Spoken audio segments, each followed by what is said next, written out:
दोस्तों कहते हैं कि जब खेल में कोई चाल गलत चल जाती है तो खिलाड़ी हार की ओर बढ़ता है, लेकिन जब वही गलती वैश्विक राजनीति के व्यापार में हो जाए तो उसका असर सिर्फ खिलाड़ी पर नहीं बल्कि पूरी दुनिया पर पड़ता है। आज यही कहानी अमेरिका की है, जिसने भारत के खिलाफ टैरिफ की राजनीति खेली और अब वही चाल उसके लिए घातक साबित हो रही है, क्योंकि अमेरिका ने भारत की दवाओं को रोकने का खेल खेला और भारत ने जवाब में पूरी रणनीति ही बदल दी। अब भारत की दवाइयां अमेरिका के बजाय रूस, ब्राजील और यूरोप की ओर बढ़ रही हैं। यह सिर्फ एक नाम नहीं बल्कि भारत की मेहनत और दशकों की रणनीति का नतीजा है। दोस्तों, आपसे एक पर्सनल रिक्वेस्ट है, अगर आपने अभी तक हमारे फाइनेंस चैनल को चेक नहीं किया, प्लीज चेक दिस चैनल, क्योंकि यहाँ पर हम फाइनेंस से रिलेटेड बातें करते रहते हैं जो कि आपके फाइनेंशियल फ्रीडम की जर्नी में काफ़ी इम्पोर्टेंट होती है। So make sure to subscribe the book reads. जब कभी अफ्रीका के किसी गरीब देश में किसी महामारी ने हमला किया, जब लैटिन अमेरिका में स्वास्थ्य संकट आया और जब एशिया के छोटे छोटे देशों को टीकों की जरूरत पड़ी, तब भारत ही वह देश था जिसने तुरंत अपनी जेनरिक दवाओं और टीकों के जरिए उनकी जान बचाई।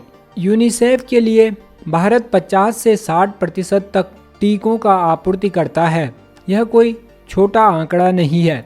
इसका मतलब यह हुआ कि दुनिया के आधे से ज़्यादा बच्चों तक पहुंचने वाले टीके भारत की धरती पर बने होते हैं। भारत की फार्मा इंडस्ट्री दुनिया के लिए सस्ते और भरोसेमंद इलाज का केंद्र है। अगर आप तुलना करें तो भारत वॉल्यूम यानी कि उत्पादन की दृष्टि से दुनिया का तीसरा सबसे बड़ा दवा निर्माता है, लेकिन वैल्यू यानी कीमत की दृष्टि से 14वें नंबर पर आता है। इसका मतलब यह हुआ कि भारत की दवाएं महंगी नहीं बल्कि बेहद सस्ती हैं, और यही कारण है कि गरीब और मध्यम आय वर्ग के देशों के लिए भारत जीवन रेखा है। अब आइए अमेरिका की गलती पर नजर डालते हैं। अमेरिका को भारत से बहुत फायदा था। उसकी जनसंख्या का बड़ा हिस्सा जेनरिक दवाओं पर निर्भर करता था और इन दवाओं का 40% हिस्सा भारत से आता था। यूनाइटेड किंगडम की 25% जरूरतें भी भारत से पूरी होती थी, लेकिन हाल के वर्षों में अमेरिकी प्रशासन ने टैरिफ का हथियार इस्तेमाल करना शुरू किया। उन्होंने अलग अलग भारतीय उत्पादों पर 50% से ज़्यादा टैरिफ लगा दिया, यह सोचकर कि उससे भारत झुक जाएगा। लेकिन यहाँ अमेरिका ने भारत को गलत समझा। भारत अब वह 20वीं सदी का विकासशील देश नहीं है जो दबाव में आकर समझौते कर ले। भारत अब वह ताकत है जो अपनी राह खुद बनाता है, और यही हुआ। भारत ने अमेरिका के टैरिफ का जवाब देते हुए अपने फार्मा एक्सपोर्ट्स का रुख बदल दिया। अब भारत अमेरिका पर निर्भर रहने के बजाय रूस, ब्राजील और नीदरलैंड जैसे बड़े और भरोसेमंद बाजारों की ओर बढ़ रहा है। रूस को पश्चिमी देशों की पाबंदियों के चलते दवाओं की भारी जरूरत है। वहां अस्पतालों और मेडिकल सप्लाई चेन पर असर पड़ा है। ऐसे में भारत की दवाएं रूस के लिए जीवनदायी साबित होंगी और भारत रूस का रिश्ता और भी मजबूत होगा। रक्षा से लेकर ऊर्जा तक भारत रूस के साथ साझेदारी करता है और अब फार्मा उस साझेदारी को और गहरा बना देगा। ब्राजील की स्वास्थ्य सेवाएं काफ़ी हद तक इम्पोर्टेड दवाओं पर निर्भर है। जब भारत की सस्ती दवाएं वहां जाएंगी तो लाखों ब्राजीलियन को सस्ती हेल्थ केयर मिलेगी। इससे न केवल भारत को नया बाजार मिलेगा बल्कि ब्राजील में भारत के प्रति सकारात्मक छवि और मजबूत होगी। नीदरलैंड्स यूरोप का गेटवे है। यहाँ 80% प्रिस्क्रिप्शन जेनरिक दवाओं के लिए होते हैं, लेकिन पिछले 5 वर्षों में जेनरिक पंजीकरण 50% गिर गया है, यानी वहाँ सप्लाई की भारी कमी है। भारत उस कमी को पूरा कर सकता है, और जब भारत नीदरलैंड में प्रवेश करेगा तो पूरा यूरोपीय बाजार भारत के लिए खुल जाएगा, और यह अमेरिका के लिए सबसे बड़ा झटका होगा क्योंकि यूरोप उसका पारंपरिक सहयोगी है। दोस्तों, भारत यही नहीं रुका। उसने अफ्रीका, दक्षिण पूर्व एशिया और लैटिन अमेरिका के बाकी देशों की ओर भी फार्मा एक्सपोर्ट को बढ़ाने की योजना बनाई है। इससे भारत का एक्सपोर्ट नेटवर्क और ज़्यादा विविध हो जाएगा और अमेरिका पर निर्भरता बहुत ही कम हो जाएगी।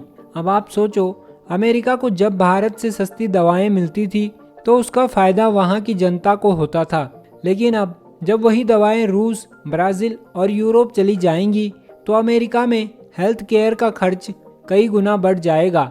आम अमेरिकी नागरिक दवाइयों की महंगाई से परेशान होगा और तब उसे समझ आएगा कि टैरिफ की यह राजनीति किस तरह उनके खिलाफ चली गई। यह पूरा खेल सिर्फ व्यापार का नहीं है, यह भू राजनीति का हिस्सा भी है। रूस और ब्राजील ब्रिक्स का हिस्सा हैं। अगर भारत वहां फार्मा की सप्लाई मजबूत करता है तो ब्रिक्स की ताकत और बढ़ जाएगी। यूरोप के साथ भारत का रिश्ता मजबूत होगा और अमेरिका का प्रभाव धीरे धीरे कम हो जाएगा। यानी भारत ने फार्मा एक्सपोर्ट को केवल व्यापारिक अवसर के रूप में नहीं बल्कि एक राजनयिक हथियार के रूप में इस्तेमाल किया। अगर हम भारत के भविष्य की बात करें तो बैन एंड कंपनी की रिपोर्ट के अनुसार 2030 तक भारत का फार्मा निर्यात 65 अरब डॉलर तक पहुंच सकता है और 2037 तक यह 350 अरब डॉलर का उद्योग बन सकता है। यानी भारत न केवल दुनिया की फार्मेसी रहेगा बल्कि दुनिया का सबसे बड़ा फार्मा निर्यातक भी बन सकता है। दोस्तों, अब एक सवाल उठता है कि भारत की जेनरिक दवाएं इतनी सफल क्यों हैं? क्योंकि इनमें वही सक्रिय तत्व होता है जो किसी ब्रांडेड दवा में होता है। फर्क सिर्फ इतना होता है कि इन पर भारी रिसर्च और मार्केटिंग का खर्चा नहीं लगता, इसलिए ये सस्ती होती हैं, लेकिन असर में उतनी ही मजबूत होती हैं। यही वजह है कि भारत दुनिया का सबसे बड़ा जेनरिक सप्लायर है। भारत के घरेलू बाजार का आकार भी लगातार बढ़ रहा है।